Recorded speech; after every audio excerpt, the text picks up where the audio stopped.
Hi everybody, I'm Pia from Stitches and Scraps, and today I want to show you how to work into the back bump, or sometimes called the third loop, of a chain.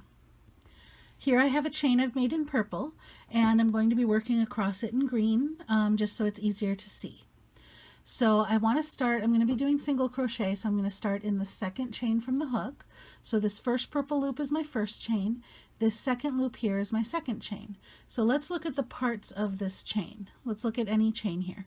You have a V shape in the front. If you see here, you've got a line here and a line here that form the V. So right there is the V shape. Okay, so I could work into the top loop like this. Okay, or I could work into the bottom loop like this, or into both loops like that. Most people work into both loops or into the top loop.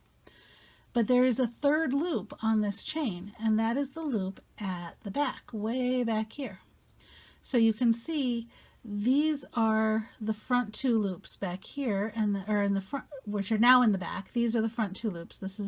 This was that bottom loop, and this was that top loop. So now we've got this third loop here, right here, which is the back bump, or the back loop, third loop. So let's try working into the back bump of this chain here. To do that, I'm going to flip my chain over so I can see the back bump, and it's always tricky on the first one. You have to get your hook under there, and I'm sorry that tail is in the way. Let me pull that out. Okay. Get your hook under that bump. You see that bump there? That's what we're going for. So get your hook under that bump and finish your stitch like normal. Now I have a single crochet worked into the back bump, and it was a little bit more fiddly because I have these tails here because I changed colors, but it'll get easier as we go. So here is the back bump of the next stitch, and I'm just going under there and finish my stitches normal. Let me do a few more. See, here's if I turn this around, here's the front of the stitch where that V is, and you can see where the back bump's coming from. It's this line here that goes around to the back. So we're going to pull that back bump up. The reason to work into the back bump is the way that it looks on the other side.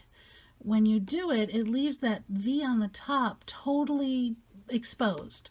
So now you have this really nice finish to this edge that looks almost like the top of the stitches. So if you start on the back bump and then you end with the top of your normal stitches, the top and the bottom are going to look identical. You're going to have that nice V that you've got on the top and the nice V's that you've got on the bottom, which means you don't have to do an edging. So when you're doing cords, or when you're doing small pieces, or even if you're doing a big piece and you just don't want to have to go back and do the edge, working in the back bump is a great tool for that.